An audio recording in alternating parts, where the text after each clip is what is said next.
Okay, so let's jump into dual enrollment. So what is dual enrollment? It's called Move On When Ready in the state of Georgia. This term has been around for a few years, but kind of really got solidified, not this past July, but the July before. It now is encompassing every dual enrollment option in the state.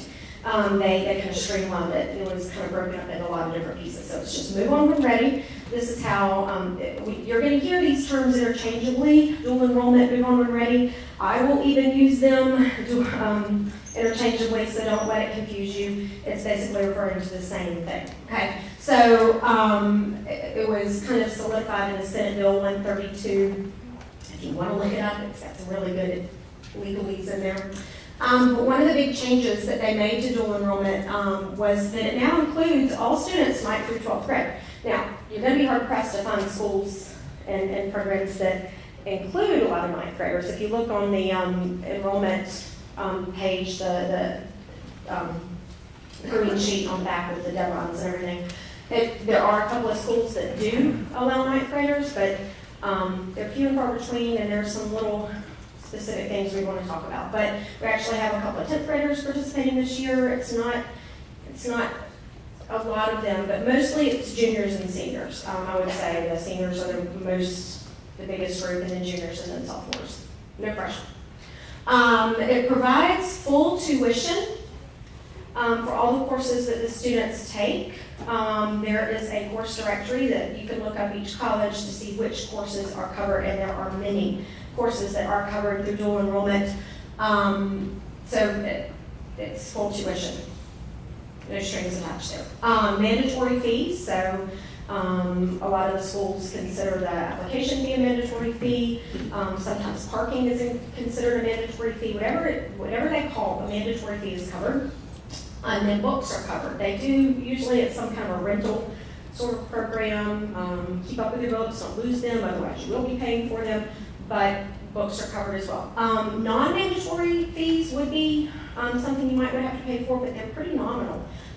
Sometimes courses have a lab fee, sometimes the lit classes have a little fee, so it just depends on the college, but really I haven't had people coming to me saying, oh my gosh, Ms. Hamrick, I didn't realize how much I'd be spending. It really is mostly covered. A student may participate in Move On When Ready full-time or part-time. Full-time would be the student takes all classes there at the college. Part-time would be they take some here at Cope, some at the college. We have, again, a variety of kids doing some of both of those options. Approved academic and elective courses are available. The college credits that the student receives at the college count for their high school credits as well. So we have a lot of kids taking English 101, a math class, a science class, their Gov and Econ. Those classes will count for their graduation requirements here at Pope, so they're double dipping. They're getting credit for both of those. And students can now participate. They've always been able to participate fall and spring, but now they can also participate in the summer, which is very lucrative.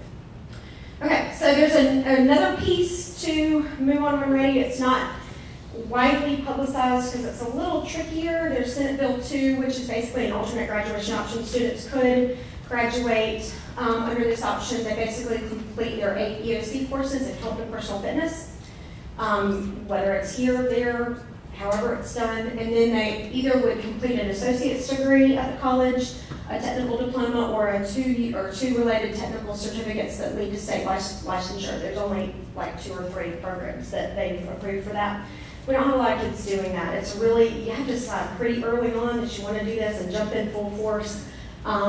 It's designed to help students who maybe want to go a technical route and really are not interested in doing the whole college 4-year thing.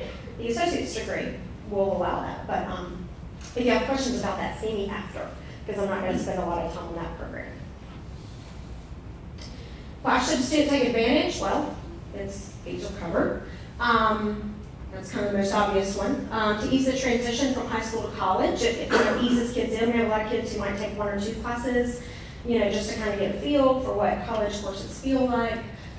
Flexible college schedules. Sometimes kids want the flexibility that come with college classes. Allow students to start pursuing their career goals and aspirations earlier. Maybe they have a lot of school coming up ahead and they just want to knock out some classes and some years in college to save money. Permit students to earn college and high school credits simultaneously. The credits are not based on AP scores. So if your kids are waffling, I don't know if I want to take AP, I don't know if I want to do the AP test, I'm not sure how I'm going to do on these credits. As long as they do well in the classes and pass them, they're going to get the credit. Whether they transfer to colleges is another issue. That's something we're going to talk about. And then the grades are given an extra half quality point for the HOPE GPA, like they are for the AP courses. Now, this is not for the HOPE GPA, not the one that shows up on the transcript, but for HOPE scholarship, they do give them an extra half quality point toward their GPA for HOPE, only up to an A, just like for AP. But we'll talk about that in a few minutes. Okay, so who's eligible? 9th through 12th graders, public, private, and eligible homeschool students. They need to meet all college admission registration requirements. Students can start 9th grade and go all the way to 12th grade. When they have finished their classes and they graduate, they're no longer eligible. And they have to keep doing well in their classes. If they start failing, then they are no longer eligible to participate. The deadlines and entrance requirements that you see on the back of that green sheet, those you have to meet the entrance requirements to get into those schools. A big major part of doing dual enrollment is meeting with your child's counselor. This is the first step, getting the basic information, because we were finding that we were having lots and lots and lots of meetings where we were going over all of this information every single time, and we were like, okay, we have 70 kids doing dual enrollment this year, and we've got to streamline it. And so we said, okay, we're going to make this part mandatory, and then when you meet with your individual counselor, that's when you're going to really dig into what classes you want to take. Do you want to take some here and at the college? How do you want your program to look? So we're going to ask you to do some research ahead of time, and then when you come to us, we're ready to sit down and really dig in. Okay? And then there's a bunch of paperwork and some forms and things that we will be filling out with the counselor. Basic requirements. So the Board of Regents, they set the minimum standards that colleges have to, the four-year colleges have to meet, and then they can actually set their bar higher than this. This is just a minimum. But all the four-year colleges, you have to have at least a 3.0 core GPA. And then the minimum SAT score is a 970, which breaks down to 440 math and 480 critical reading, or minimum 20 ACT. So most of the colleges that you see on that sheet are going to be maybe a little bit higher than that. Some of them kind of are right there around the same numbers. But it's up to the college's discretion how they want to set their bar there. Technical colleges, there actually is no GPA requirement, just like getting into a technical college after you graduate. They're not requiring a minimum GPA, but they do have a placement test called the AccuPlacer that students have to take, or they can take the SAT and ACT and submit those schools. But basically, they just need a placement test that shows that students are eligible to take college degree level courses in order to participate in dual enrollment. Colleges can set higher. There are some colleges that do require citizenship lawful presence requirements. So to maintain, students have to be making the grades to maintain satisfactory academic progress. SAP is what they call it. Sometimes if students fail, they'll send an email and say, okay, now you're on probation. You have 1 semester to pull your grades up, and if not, then you're no longer able to participate in dual enrollment. We see those from time to time. These are college classes. You have to be enrolled full-time, whether you are full-time at the college or full-time either here at Hope and full-time at the college. There's some fun math we get to do with that. That's something you would talk to your counselor about, and we can make sure that you stay full-time and explain how that works. And just being full-time is just what you probably remember from your college days, 12 hours to 15 hours. 15 hours is the maximum that a student can take at one dual enrollment college, and you can enroll in more than one college at a time, which is bizarre to me, but you can't be enrolled in more than one. So you could get more than 15 hours, but I don't know of anybody doing that right now. Testing requirements. Students must still take their EOCs. If they take classes like American Literature, U.S. History, Economics, trying to think of other, those are mostly the ones that kids take that have an EOC component. They are still required to take the EOC, which can kind of pose a problem for some students because the college is not necessarily teaching the curriculum standards that the state of Georgia requires. And so that's an issue that we usually have to have a conversation about, is that There are some study guides on the Department of Ed website that we usually refer students to so they can study, be prepared for those EOCs. The way they break down U.S. history at the college, they have a history 2111, which is basically the first half of U.S. history. And then there's a second U.S. history, 2112, which covers the second half of U.S. history. So typically, students, we encourage them to take both classes before they take the EOC, because otherwise they have not covered the full content of the U.S. history spectrum until they've taken both. But for the degree requirement for whatever degree the student might be going for, they may not require both sections. So again, some things you have to really think about and dig in, and again, that's conversations have with the counselor, but just know that and it still is going to count 20%.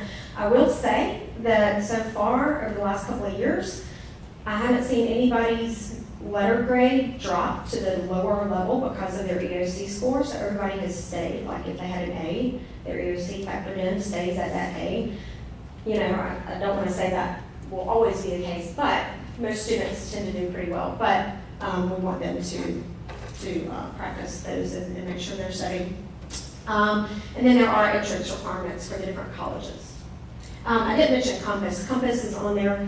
Compass is kind of this, it's being replaced by AccuPlacer. AccuPlacer is the new placement test that Chat Tech and the technical colleges are using. So Compass is sort of fading away. So you may see Compass on some documents, but Compass is no longer being used, to my knowledge. Okay, so where can you find a list of the MOWR Ready courses? I'm just going to step over here just for a second and just show you where you can find those. gafutures.org is the website. It used to be GA College 411. Over the summer, the state of Georgia changed over to this new website. They decided they didn't want to go with a vendor anymore and wanted to have it all to ourselves and do it our own special way, so they created GA Futures. So if you go to GA Futures, bear with you. Okay, so this is,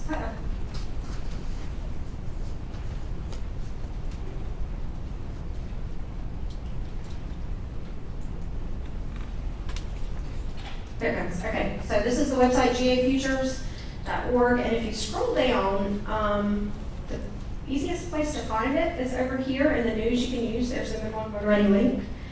You click on that, and you can actually find lots of good information about MOWR Ready on this page. Way more. There's a ton of information about dual enrollment, incidentally. I have stacks and stacks of paperwork in my office. But you can see over the side eligibility, award amounts, eligible colleges and universities. So if you're looking to say, I wonder if this, like I had a student in today who was asking me about doing SCAD. And well, SCAD is not actually part of the MOWR Ready program. They do some dual enrollment options with students, but it's not going to be paid for through MOWR. But over here, I specifically wanted you to see the course directory section. So if you click there, scroll down, you have to click again because they want to make it difficult. But then you're going to select the term. Let's say we want to look and see what summer classes are available at, say, Chattanooga Tech. And you find the college. And it's going to give you all, where is it? They might not be loaded right now for summer. Well, let's just do fall. So Chat Tech. Okay, so all the courses. And if you can see over there on that little green bar, I'm not even scratching the surface how many courses are available at Chat Tech. Now, a lot of those are going to be technical classes, but a lot of them are also college transferable classes. So that's just an example, okay? So that's where you can see all the different courses available from MOWR Ready. Let's see this. Okay. And you can explore that website. I would encourage you to do that. They have some frequently asked questions, a lot of other information that you can find on that website, gafutures.org. Okay, so house credit awarded. So students earn college and high school credit. Students will, the college will send me all the transcripts. I get emails and I have to open each one, and it takes me like 2 minutes to click through every one, but we download them and we get all the transcripts. And then we transcribe them onto the high school transcript. And so they get the credit posted onto their Pope transcript, and then the college has a transcript. Well, I just mentioned, they send us a copy of the transcript. So your student's college transcript record begins with dual enrollment. As long as they make a C or better in those classes, typically that's what is needed for the student to move on and meets the prerequisite for them to move on to the next level course for what they need for their degrees. The courses have to align with the standards. Everything in that course directory has been aligned. Sometimes they're always adding new courses. The colleges can petition to ask the state to add new courses. So that list, that's probably why the summer list isn't available, because they don't know all the different courses that may be added. So we both the college and the high school keep those records. So how is credit awarded? So if you parents remember, when you were in college, credits were called hours. You might have a 1 hour class, you might have a 3 hour class. 3 hours are the most common for you students, so you understand what hours are. Basically, is saying how many hours a week you're spending in a class. So a 3 hour class would mean that if you're in a Tuesday, Thursday class, that means you're in a class an hour and a half Tuesday and an hour and a half Thursday, basically. So 1 to 2 semester hour classes are a half unit of high school credit, and then 3 to 5 semester hour credits are full high school credit. So you can kind of see a breakdown of maybe a semester of a student. Let's say a student maybe this could be something that a student would be in right now. This would be a typical senior full-time college schedule. English 1101, chemistry plus the lab, math 1113, which is pre-calculus, and then political science counts for government. And then you can see how it transfers to the high school course. That student's actually earning 4 units of credit in 1 semester. So they earn their full English with English 1101. That gives them their full senior lit credit. That chemistry will give them a full credit of chemistry, and then a full credit of math and full credit of government. So you can see that they actually get extra credits through this. Typically, students only earn 3 units of credit just here at Pope High School in a normal schedule. They're taking 6 half-credit classes, which equals 3 units of credit. So, I've kind of already talked about this, that we get the transcripts from the college. The college, it says that the student's responsible for requesting this. That's usually done as part of the advising process on the college side. There will be a time when you and the student will need to go to the college and be advised there. They'll have some paperwork that they'll sign to say, yes, we give approval to send the transcript to the college. If that doesn't happen, if we don't get that transcript, if we don't get the grades, then they're not going to be put on the transcript. It could keep the student from graduating, so you have to do that part.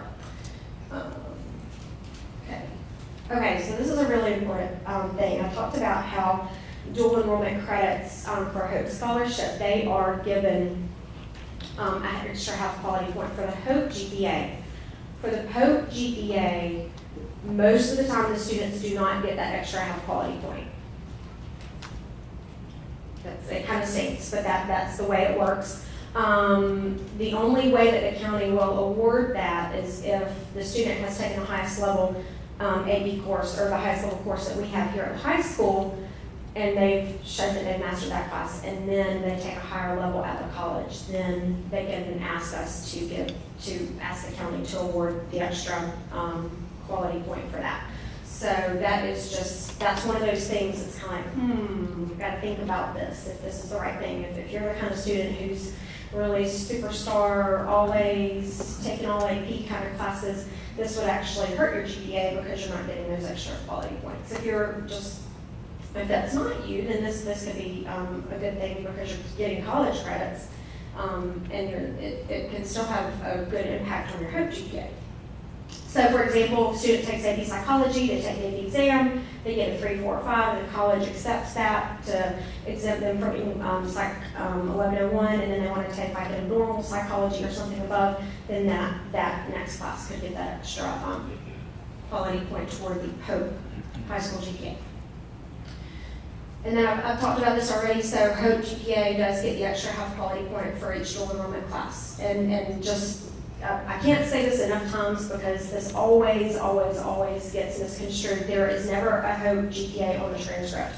Never, ever, ever, ever, ever. I make the kids repeat that when I'm doing lessons. The Hope GPA is not on the transcript. The Hope GPA is a core GPA, only based on English, math, science, social studies, and foreign language.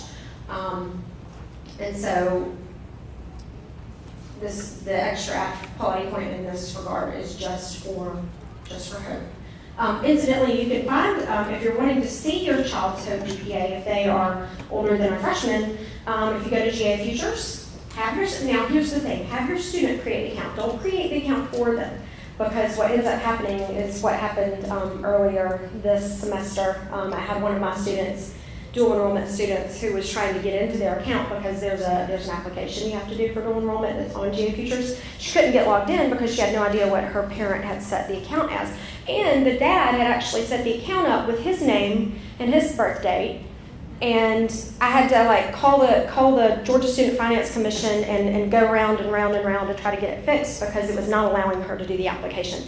So parents, this is the time to let your student, and this is a really important thing. If your child is wanting to do dual enrollment, if you're wanting your child to do dual enrollment, it's time to start letting them do these things, okay? Because with them going off to college, and I kind of think of it this way, they are going to be the main source of contact for that college. So and I'm going to talk about this in a minute, but this is one of those steps that you need to have them create a GA Futures account, and there's a way to look up the Hope GPA on that website.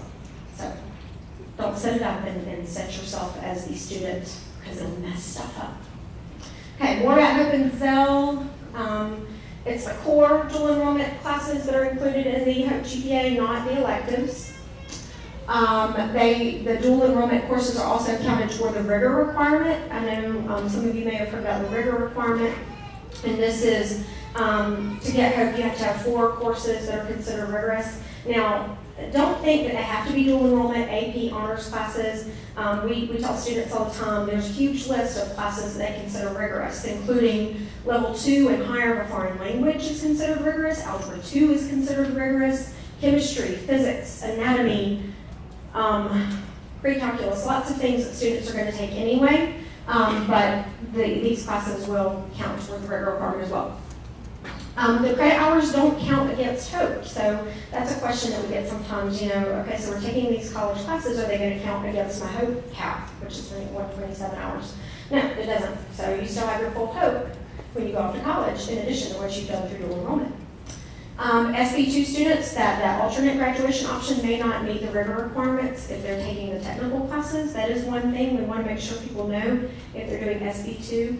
And again, that's a conversation you have with your counselor. That will come up, and there's a document you have to sign off to say that you understand that. So if that comes up, that's a conversation you have with your counselor. Okay, so what if you want to do part-time? So we have a lot of kids who do part-time, which means they take maybe half of their classes here at Hope and the other half at the college, or just one class at the college, or maybe an online class with the college, which online classes are available. It could, there's lots of reasons and things to think about. Would you do them in the morning? Would you go to the college in the morning, or would you go to the college in the afternoon? A lot of times the extracurricular activities kind of dictate when you're going to take those classes. Weekend classes, sometimes you might have weekend things going on. Announcements and handouts during AO. This is something that always comes up. I always have students who come to me and say, Ms. Hambrick, I'm not getting the announcements. I don't really know what's going on. Can you tell me? And I kind of look at them, I'm like, I don't always hear the announcements myself. So I usually tell the students, you need to be in contact with your AO teacher. You need to be in touch with your friends. Looking on the website, following the video announcements that they do. So it's a bigger deal than most people think, because it can, sometimes they miss stuff or off campus during AO. Transportation. This is probably hit most people the most, is because the parking here at Hope.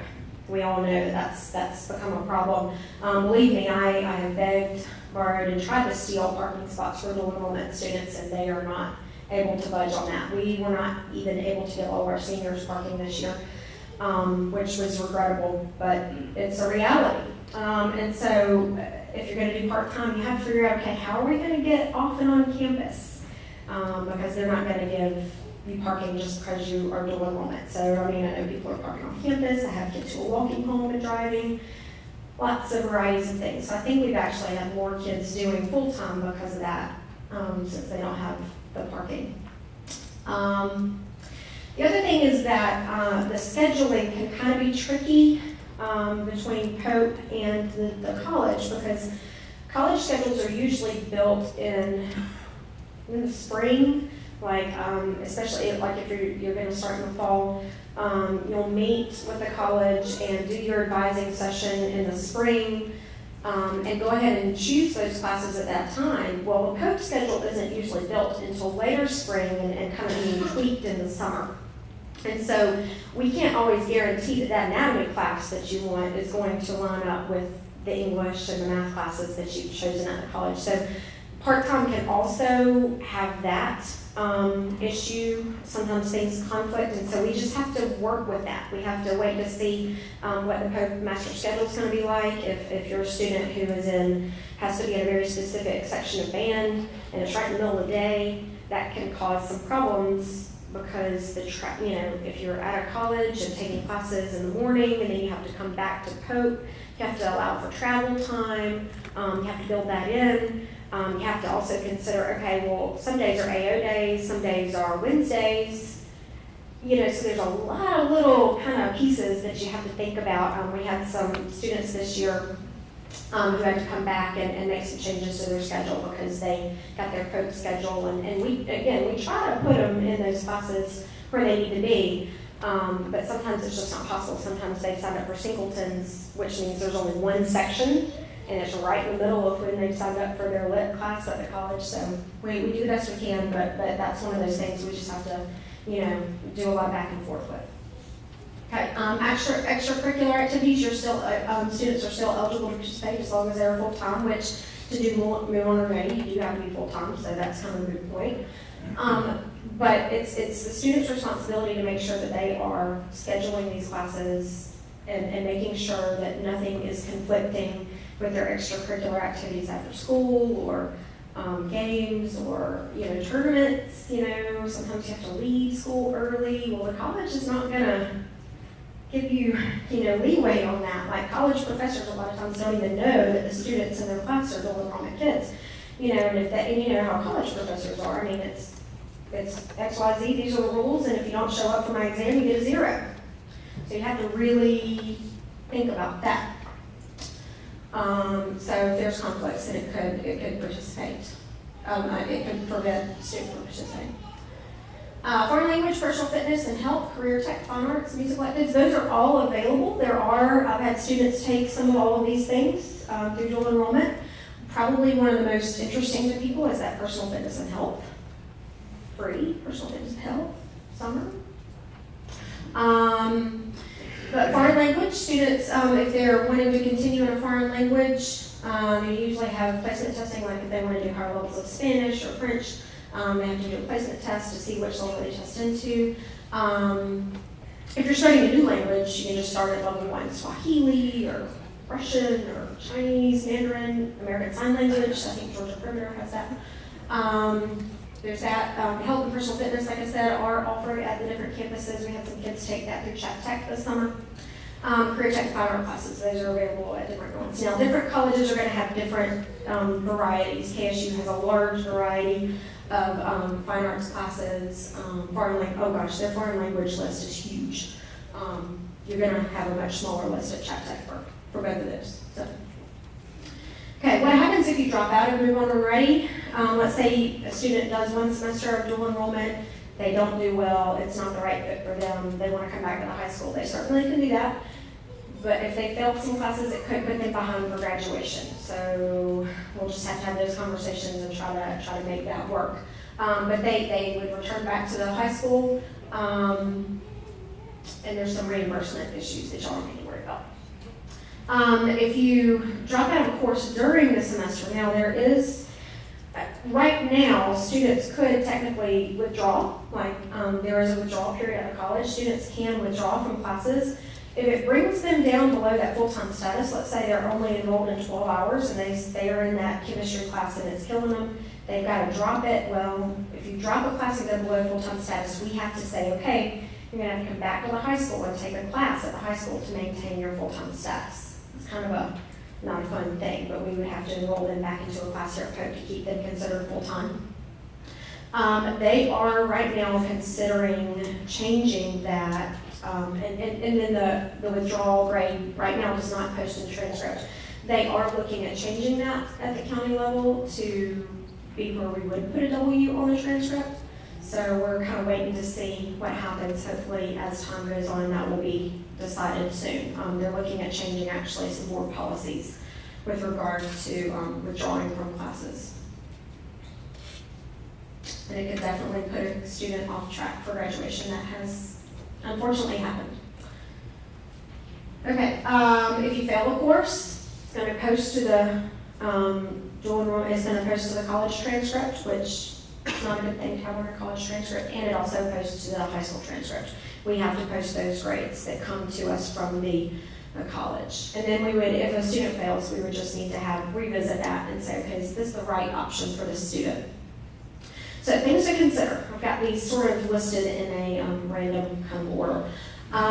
Let's talk about transferring. Within the state of Georgia, the majority of your typical freshman year college classes, English 1101, Math 1111, Math 1113, most of those typical courses will transfer to other four-year colleges in the state of Georgia. It's once you start going out of Georgia that it starts becoming a problem, because outside of Georgia, I mean, this is a Georgia program, and so the Board of Regents, they've partnered with the Georgia Student Finance Commission and the Department of Ed. They're all partners in this, and so they kind of work together. They have some articulation agreements.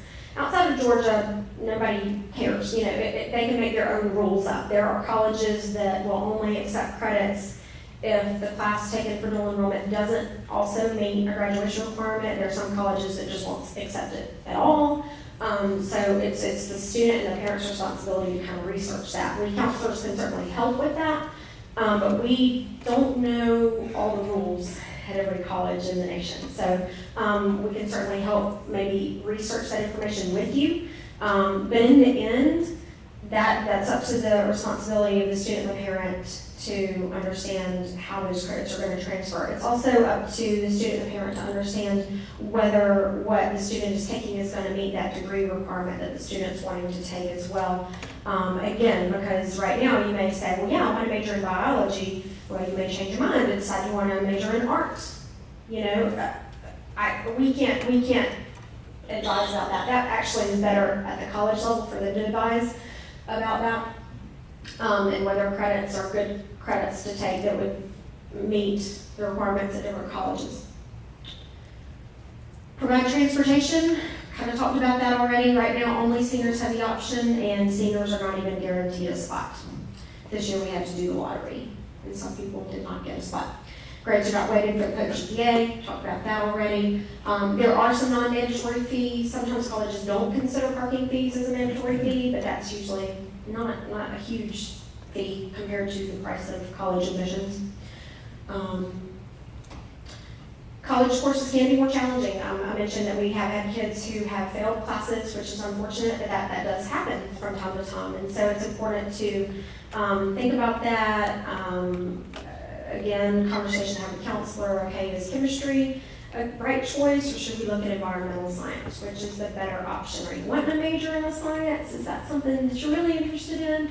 Or will your degree work just fine doing a science like society and environmental technology class? There's some easier science classes. Part-time students must allow time transitioning back and forth. Kind of talk about that. The announcements at Pope might be missed, might miss pep rallies, might miss picture time. You know, there's a lot of just day-to-day activities students might miss. And just the lack of daily interaction with friends. I've had students come back and say, yeah, I really enjoyed dual enrollment, but I missed out on just the inside jokes that my friends came up with during the day. And I know sometimes we may think those are kind of trivial, but it's important to students. And if they're big and very involved in the school, it can take them out of some of that. So it's just something to think about. That may not be an issue for the student. That may be, who cares, so fine, I'm ready to move on. And that's what the program's all about. So just another thought there. Calendars, okay, this is a big one. Calendars at the college are not going to align with the Cobb County School District calendar. So fall break, spring break, that February break may not align. So if you've got things planned out and the college is not going to work with you, like the professor's not going to work with you to miss, that's going to be a major problem. So that's a big one. Make sure you look at the calendars and compare those if you know that that's something coming up. Okay, highly selective colleges may view AP courses as more rigorous than dual enrollment, and that's true. Super competitive colleges sometimes would rather see AP courses. They know AP courses have a specific curriculum. They know that they are taught at a specific level. They know what they're getting when a kid takes AP calculus. They know what that student has learned. Colleges can teach things however they want to, and so they don't always know that they're getting the same rigor that an AP course may be given. And I've had kids come back and say their AP courses have been a lot harder than the dual enrollment classes.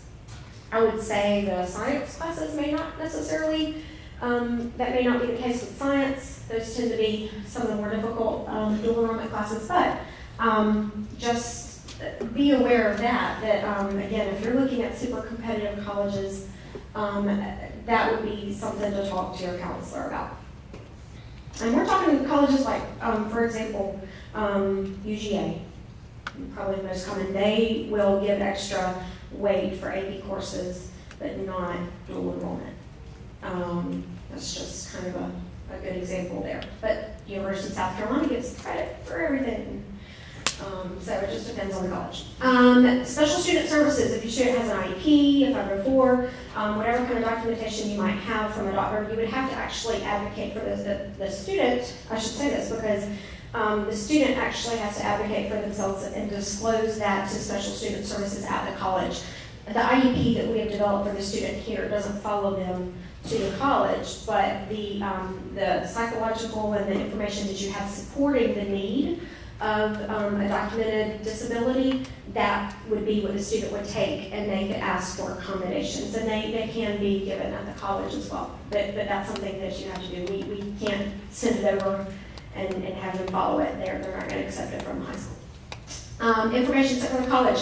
I've said this, it's going to go directly to the student. It's not going to come to the parent. Sometimes the colleges will include the parent, but really, this is the way colleges operate. Once your student enters college, the college is communicating with the student. So this is something you need to think about. Students, you need to think about this. Are you the kind of kid who's going to pay attention to those emails? Are you even going to be checking your emails? Are you going to be following up and making sure that you take care of these steps that the college sends? Are you going to read them? Sometimes they have a lot of words, and you have to read them in a world of 140 characters. You have to read this stuff because they're not going to mess around. They're not going to say, oh yeah, never mind, you missed that deadline. Come on, we'll fix it for you. Deadline's passed, sorry. And that's it. Okay? So maturity, responsibility, initiative, self-advocacy is are you as a student doing these things? Are you taking care of things on your own, or are you having to have somebody hound you and nag you and, hey, don't forget to do this? How do you operate? Okay, so local opportunities, the handout that you have shows the ones, again, like I said before, so Chat Tech. Probably one of the most common ones, just because we have the Mountain View campus right down the street. They don't have every course at the Mountain View campus, but they have a lot of the ones that our students take.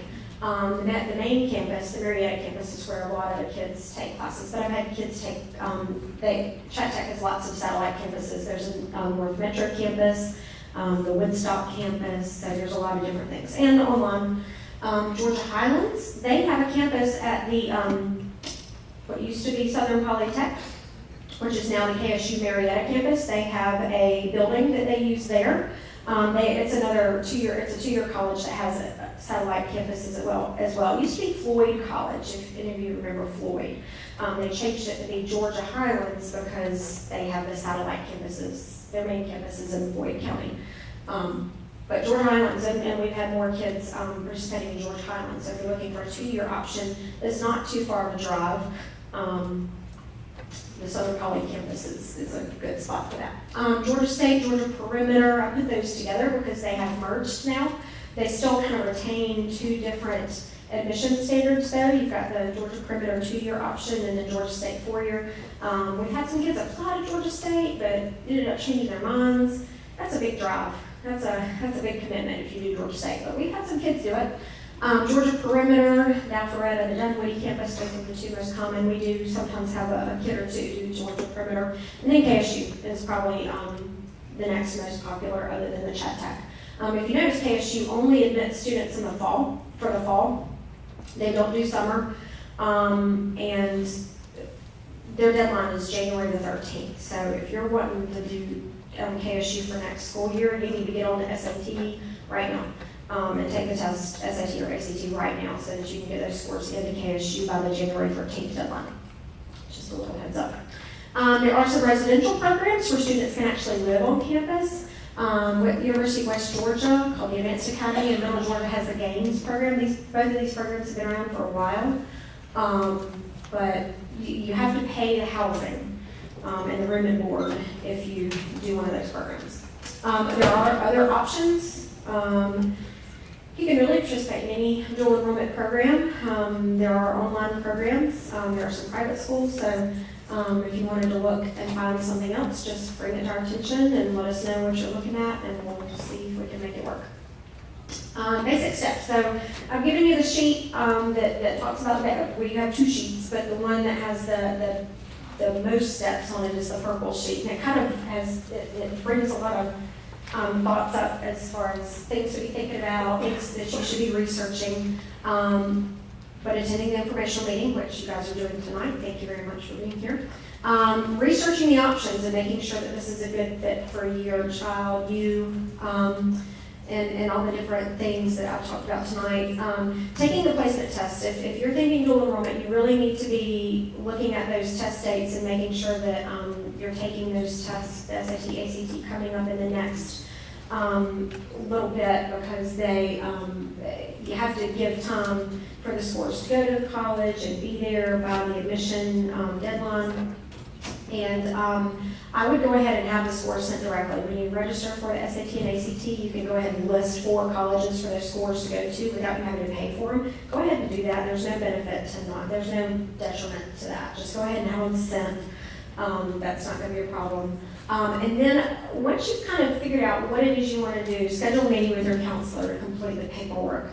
And there's a lot of paperwork that we have to do. That contract that you have in your hand, there's a student participation agreement, which is where you actually are writing in the classes that the student's going to take. The counselor does that.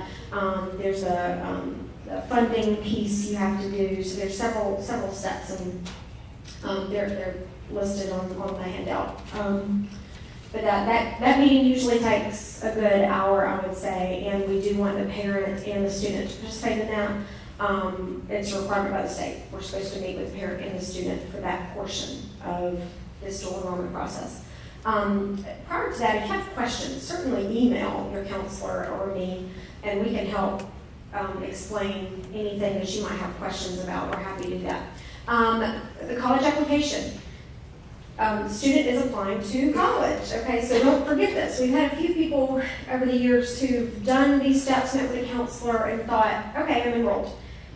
You have to apply to the college. There's an application on the college websites, and you've got the web addresses for each of those colleges, so you have to actually go, have the student, go to these websites, do the applications, submit the applications, follow up with all the different steps, and each of the college websites are steps. They have very specific steps, and they're laid out right there. Students read the information, read what you're supposed to do. Kids will come in and say, I don't know if I've done everything. And I'll pull up the website and say, have you looked at this website and read the steps? You gotta read the steps, and they're right there. It's not too hard to find. So complete the college application and send materials. The SAT scores have to be in there. There's some dual enrollment paperwork that has to be there. Transcripts. The student will need to come into the counseling office and request an official transcript to be sent to the college. And then you wait for notification. You wait for acceptance. Just like a college student or our seniors will be waiting to hear if they get in. The student will be waiting to hear. Usually it's an email that comes from the college that says, congratulations, you've been accepted, blah, blah, blah, blah, blah, dual enrollment program. And they're going to give instructions for setting up an appointment to do advisement or registering for classes. So that's a really important step, and I've had people miss that step. Students who've gotten those emails and have not read them and come to say, Ms. Hammer, I haven't heard anything from the college, I don't know what I'm supposed to do next. And I say, have you read your acceptance email? And we pull it up together in the office and it says right there, schedule a time to meet, it says register for classes. And it's really important to do that quickly so that the student can get the best schedule. Otherwise, they may be picking leftovers and having to search for classes that have spots left in them. Sometimes the spots are gone. We had some students that were wanting to sign up for some classes that were like 2 weeks into the semester, and those classes there were no English 1101 classes to be found across the chat tech spectrum. And so it's the student's best interest to get in on those advising sessions as quickly as possible so they can learn how to register for their classes and get the best schedule that they want. Those of you who've been in college, you remember that. It's good to have priority registration. They're also, at the registration orientation, they're going to talk about books and parking passes and all the different things that come with being a college student, attendance policies that professors may have, that kind of stuff. Once the student has registered for their classes, they need to print out their schedule, not just send an email with a list of the classes and the times, but I need actually the printed out schedule, because that helps us to make sure that the students are scheduled, compared to their POPE schedule here. That can help us out a lot. But I also need to have that in order to approve funding. I have to have evidence and proof that the student has registered for the classes that we approved them to sign up for in the meeting. And so then once I have that, once all the other steps are taken care of, then I can go in and approve them for funding. So that's several steps in. So schedule has to do. Okay, for those who are wondering about AP, maybe a student has taken an AP test and then want those credits applied so that they can take higher levels. You can submit your AP scores. Same thing with SAT scores. Go ahead and have all those scores set. We had a situation this year where some students had taken the AP test in July. They got the scores back, and then they had to send them to the college. They should have just gone ahead and put the colleges down when they registered for the AP exams, and their scores would have gone automatically. The college would have had those scores already, and it would have saved them some time. So if your student has taken any AP exams, go ahead and send those scores to the college once you know that they're admitted. And that way, that'll save some agony of getting into that English 1102 class instead of doing English 1101 and then missing out on good times and all that stuff. Okay, so the timeline. Now, this is kind of a step that we have not done in the past. In order to do dual enrollment with POPE, you'll see all the deadlines for the colleges. But here at POPE, we're setting our own deadlines for when you need to meet with a counselor. Because we were finding that we were having students needing to meet with us over the summer, when we don't have staff to meet with students in the summer. So we have made, for students who want to do summer applications, they need to meet with their counselor by March 1st. That's the deadline to have met with the counselor to do the counselor piece. After that March 1st, we're going to say, look, there's just not enough time. We've got a lot of pieces. There's a lot of pieces with dual enrollment, and it starts cutting into the end of the semester kind of stuff, so it's just not a good time to do that. So March 1st, you've heard it here first, is the deadline for any summer classes. And that's not necessarily to get all the paperwork into the college. You can still, be working on that piece and applying to the college after that. But as far as the meeting with the counselor has to happen by March 1st. Please don't wait until March 1st. Try to get that ahead of time. May 1st is the fall applicant deadline if you're wanting to do dual enrollment for the fall. That's when that needs to happen. Spring, I will just say some students want to ask about, well, what if I want to start in January? That's really, I already talked to Mr. Flugum, and Mr. Flugum, who is in charge of scheduling, he's saying, that's not something that we think is a good idea for POPE students. You've already taken the first half of classes. If you jump into dual enrollment, then you're not getting the second half of the classes. It kind of throws things off.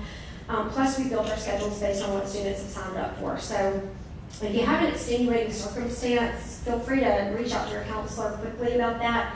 But the spring deadlines are on there, but we are not probably going to have people start in the spring. But just talk to the counselor about that. Yeah, make sure that you realize that these deadlines are different than the actual college application deadlines. So you can still be taking SAT and all of that as long as everything gets in by the college deadline. And these dates are up at the very top of that deadline page. Make sure you don't miss that. Additional information, I've kind of talked about the Cobb County Summit and the KSU meetings. Those are on that green sheet. If you are interested, you've got your steps. If this is something you think you're going to do, you've got your steps there. These are the contacts of the counselors, and you've got those on your handouts.